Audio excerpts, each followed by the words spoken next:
सो bye now हमारा constitution Y वाला topic खत्म हो चुका है with the topic authority of the constitution. अब जो हमारा टॉपिक शुरू होगा दैट इज हाउ, कि हमारा कॉन्स्टिट्यूशन बना कैसे था।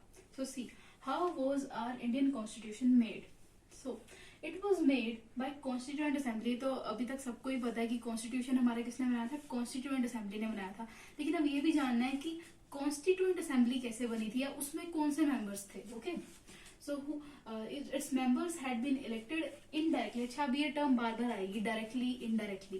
देखो डायरेक्ट कब होता है, जब हम जैसे सभी लोग जो हैं वो अपना वोट कास्ट करने जाते हैं। जैसे सपोज कोई सिटीजन है 18 ईयर्स अबव है तो वो अपना वोट डालने जा रहा है, दैट इज डायरेक्ट इलेक्शन, जिससे मेंबर ऑफ पार्लियामेंट इलेक्ट होगा। याद रखना, मेंबर ऑफ पार्लियामेंट जो है वो डायरेक्टली इलेक्ट होते हैं। Then secondly is member of legislative assembly, जो स्टेट लेजिस्लेटिव असेंबली होती है उसके मेंबर्स इनडायरेक्टली इलेक्टेड होते हैं। इनडायरेक्टली इलेक्टेड जैसे हम सब ने वोट कास्ट किया तो मेंबर्स ऑफ पार्लियामेंट इलेक्ट हो गए, यानी एमपी इलेक्ट हो गए डायरेक्टली।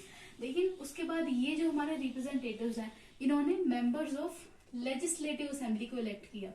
दिस मीन्स कि अब हमने एमएलए को इलेक्ट नहीं किया, हमने अपना वोट नहीं डाला, बल्कि हमारे रिप्रेजेंटेटिव्स ने वोट डाला और मेंबर्स ऑफ लेजिस्लेटिव असेंबली को इलेक्ट किया। सो सी it was made by constituent assembly whose members were indirectly elected by members of provincial legislative assembly। तो MLAs ने हमारी constituent assembly को elect किया था under government of India act 1935। And government of India act 1935 के under ही आपकी जो legislative assembly का कॉन्सेप्ट आया था, नहीं तो पहले सिर्फ मेंबर्स ऑफ पार्लियामेंट हुआ करते थे। Okay, now Constituent Assembly was made according to the lines suggested by Committee of British Cabinet called Cabinet Mission। ये बहुत इंपॉर्टेंट टॉपिक है इस चैप्टर के लिए, ये भी मिस नहीं करना है। जैसे जो how was constitution made effective वाला है, वैसे ही ये भी बहुत इंपॉर्टेंट टॉपिक है कैबिनेट मिशन, और ये आगे कॉम्पिटिटिव एग्जाम्स के लिए भी काम आता है। सी ये ब्रिटिश कमेटी ने ही एक प्रोसीजर दिया था कि कैसे कॉन्स्टिट्यूएंट असेंबली की जो सीट्स हैं वो बटेंगी। देखो, each province and princely states were allotted seats in proportion to their population in the ratio 1:10 lakh। मतलब सपोज अगर कोई बहुत बड़ी स्टेट है जहाँ पे पॉपुलेशन बहुत ज्यादा है तो उसी के बेसिस पे उसको सीट्स अलॉट होंगी। अगर पॉपुलेशन ज्यादा है तो सीट्स भी ज्यादा होंगी। अगर स्टेट छोटी है या चलो स्टेट भी बड़ी है लेकिन पॉपुलेशन कम है तो सीट्स भी कम होंगी। और रेशियो क्या होगा, 1:10 लाख। चलो ये हम बता ही देते हैं। जैसे सपोज कोई भी एक स्टेट है, लगा लो बिहार स्टेट है, ठीक है। अब बिहार में suppose I am not giving the proper calculation, तो सपोज 80 लाख की पॉपुलेशन है, ठीक है, बिहार में। तो जो उनकी सीट्स अलॉट होंगी वो कैसे पता लगेगा, 1:10 लाख का रेशियो है तो बाय 10 लाख। तो इसको हम सबको काटेंगे तो क्या आएगा, 8 सीट्स आएंगी। तो मतलब बिहार को अकेले वो कितनी सीट्स जाएंगी, 8 सीट्स जाएंगी कॉन्स्टिट्यूएंट असेंबली। तो ऐसे सबसे पहले तो between princely state as well as provinces बटी थी। जैसे सपोज कोई भी प्रोविंस है, मद्रास प्रोविंस है, तो वहां पे जितना भी पॉपुलेशन है ओवर 10 लाख से उसको डिवाइड करेंगे तो सीट्स बढ़ जाएंगी। एंड वैसे ही प्रिंसली स्टेट में भी हुआ था। अब देखो, क्योंकि उस टाइम पे देखो इंडिया जो था, इंडिया को रूल ब्रिटिश गवर्नमेंट करी थी, but at the same time there were so many princely states जो कि रूलर्स के रूल के अंडर थी। अब देखो, क्योंकि बिफोर पार्टीशन की बात है, do remember this. Now seats in each province was distributed among general Sikhs and Muslims in proportion to their population। अब जो सेकंड इसका इंपॉर्टेंट पॉइंट है कि जैसे हमने नॉर्मल उनको तो सीट्स दे दी कि चलो प्रोविंस को इतनी सीट्स हैं और प्रिंसली स्टेट को इतनी सीट्स हैं, तो वैसे ही अब जो वो सीट्स हैं विद इन कम्युनिटी, अब क्योंकि हमारी कंट्री बहुत डाइवर्स है तो अलग अलग कम्युनिटी है, रिलीजियस कम्युनिटीज हैं, तो इसलिए इनके बीच में भी सीट्स बटेंगी। सपोज यहाँ पे 8 सीट्स चली गई हैं बिहार को, ओके। अब उसमें से लगा लो अगर जनरल हिंदूज की जो पॉपुलेशन है वो वहां पे अकेली 60 लाख है, तो कितनी सीट्स जाएंगी हिंदूज को चली जाएंगी 6 सीट्स चली जाएंगी।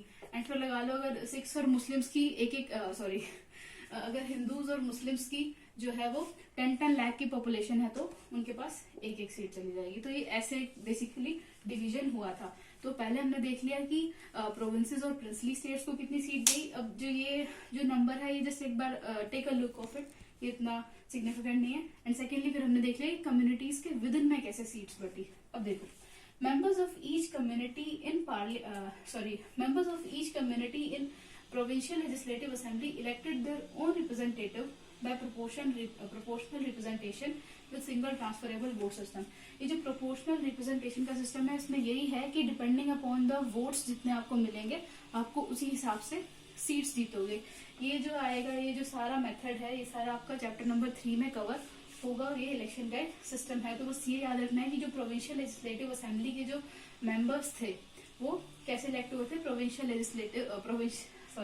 प्रोपोर्शनल रिप्रेजेंटेशन के सिस्टम से इलेक्ट हुए थे। Now last is method of selection of representatives in princely state was determined bye consultation. मतलब प्रिंसली स्टेट्स में जो मेंबर्स प्रिंसली स्टेट से जितने मेंबर्स इलेक्ट होके जाएंगे, जैसे 93 सीट्स थी प्रिंसली स्टेट में भी, तो जैसे रूलर्स वगैरह आपस में डिस्कस करके या जो भी उनके एलिट लीडर्स होंगे वो सब डिसाइड करके वहां से अपने मेंबर्स भेजेंगे टू मेक कॉन्स्टिट्यूएंट असेंबली के मेंबर्स बनाने के लिए। अब देखो इसमें 1 मार्कर के लिए जो इम्पोर्टेंट है वो यही है, और ये इम्पोर्टेंट है, इनमें से एक ना एक क्वेश्चन आता ही है 1 मार्क में।